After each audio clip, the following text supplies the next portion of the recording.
अस्सलाम वालेकुम everyone. Okay और बहुत सारे लोग हैं ये भी पूछ को हैं कि हमारी दो जन की लव स्टोरी कैसा शुरू हुई हम की जुबानी शुरू करो।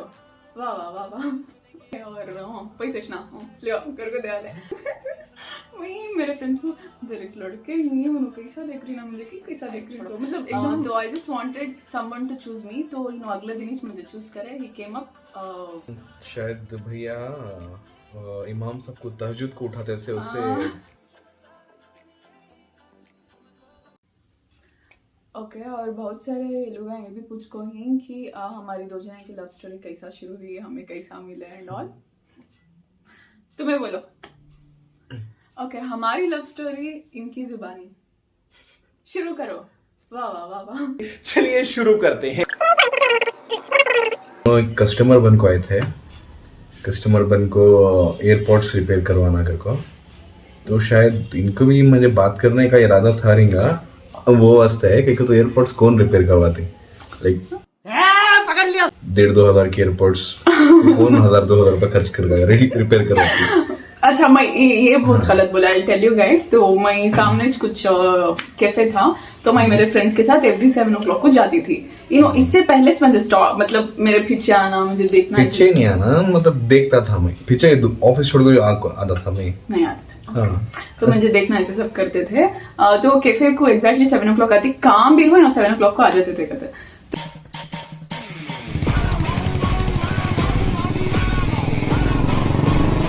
तो मैं इधर जाती एंड एक दिन क्या हुआ है ना फिल्म मुझे मतलब ऐसा हूँ पलटती एकदम आई टू आई कांटेक्ट होगा एंड एटलीस्ट एक इंसान क्या करती मतलब आई टू आई कांटेक्ट होता and you just shift your head eye to eye contact होगा इज लाइक वही मेरे फ्रेंड्स को डायरेक्ट लड़के नहीं उन्होंने कैसा देख रही ना मुझे कि कैसा देख रही तो मतलब एकदम क्यूट सी स्माइल है ना तो केक देख रही थी ना ऐसा को मैं मेरे फ्रेंड्स को बोली and then they were like how तुम मस्त देख रही तुम मस्त देख रही इसका लिखा and then I thought I will walk out from that place. तब क्या करे शो मारने को वास्ते बाहर स्मोक करने गए पुलिस वाले वो टाइम आ गए and they were like they caught him and इनको फुल एटीट्यूड में आ गए और पैसे ना लियो कर को दे एंड इतना हमें हंसे हंसे वो मजाक बना को मैं और मेरे फ्रेंड्स इनके सामने क्या है पुलिस को मतलब but it was funny for us तो हमें हंसने लगे बहुत हंसे हमें। फिर मुझे लगा I have to apologise because ऐसा हंसना नहीं किसी के भी ऊपर। तो फिर आई वेंट वो रीजन था मेरा आने का बात करने का इरादा था। अच्छा तो तुम्हें कस्टमर के साथ आए एयरपोर्ट्स लेको ये रिपेयर करवाना कर को, तो यूजुअली वो तो रिपेयर करवाते नहीं हमें करते नहीं एयरपोर्ट्स को। फिर तुमने बात करने का एक मौका मिलता फिर क्या करा हमें ठीक है दियो क्योंकि तो प्रोडक्ट लिए तो अब तुमने बात कॉन्टैक्ट नंबर तो तुम्हें देती है तो वैसा है। लेकिन तभी तो मैं बोले तो तुम्हारी ऑलरेडी एंगेजमेंट हो को है कर मतलब क्या की बात हम पता मैं तुम्हें बोल डाला है एंगेज्ड करवा मैं ठीक है अगर खामोश था मतलब एज अ फ्रेंड जैसा बात करेंगे तो अच्छी। उसके बाद बातचीत हुई बाद में फिर 1 month क्या कि हमें बात ही नहीं कर को थे अब मतलब कुछ हुआ था नेक्स्ट डे तुम्हें एयरपोर्ट्स लेके चले गए बात नहीं बट फिर मालूम नहीं तुम्हें सडन डिसअपियर हो गया। उसके बाद आज को एंगेजमेंट प्रॉपर चल था बट आई जस्ट वांटेड खैर छोड़ो। तो I just wanted someone to choose me तो अगले दिन ही मुझे चूज करे he came up with all that confidence. और फिर मतलब वो मुझे भी देख लेके थे ना घर पे कहाँ तो भी लड़कियां ढूंढ रहे थे लड़कियां देखता इनको इनकी भी एंगेजमेंट हो गई थी सो तो बट मेरे वजह से बहुत सारे इनकी फैमिली वाले सोचते कि मैं I am the core reason तुम्हें तो आइश नहीं थे उससे बहुत पहले से एंगेजमेंट मैं कौन नहीं मालूम नहीं थी नो कौन मुझे मालूम नहीं थे मेरी शादी के 4-5 महीने बोलती ना डेस्टिनी शायद था रिंग ऐसा।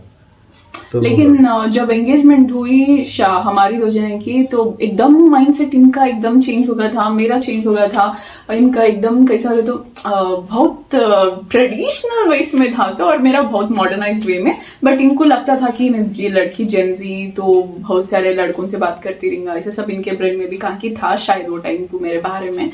बट बाद में इनको भी क्लियर हो लेको गया तो वैसा मेरे ऊपर भरोसा बढ़ते गया और क्या बढ़ते गया प्यार। Exactly.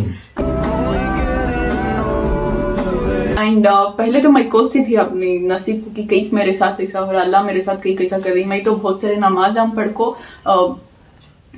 आगे बढ़ी थी इसमें। एक सीख हो बहुत सारे बोले मुझे कि लाइक नई नई शादी के बाद वक्त लगता एक दूसरे को समझने, अंडरस्टैंड होने, तो सब्र करना।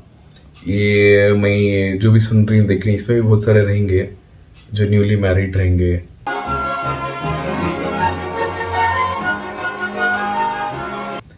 उनके साथ से भी ऐसा होता रहती है, छोटे छोटे चीजों को फाइट्स होना वो सब नॉर्मल।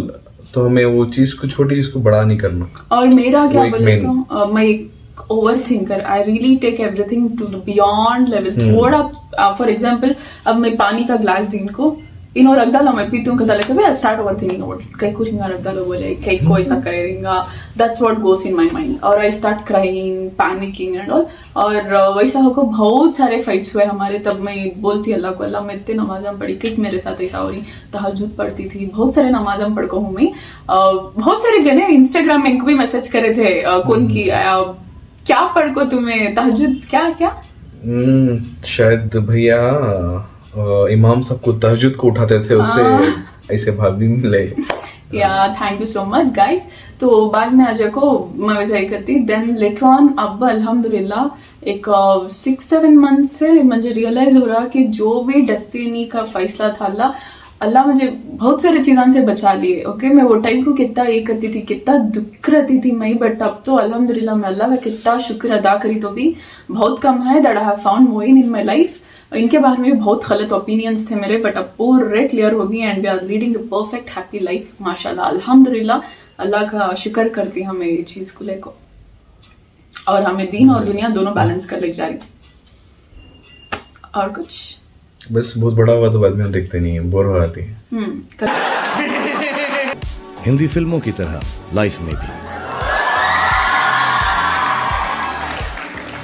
अंत में सब कुछ ठीक हो जाता है, और अगर ठीक ना हो तो वो अंत नहीं, पिक्चर अभी बाकी है मेरे।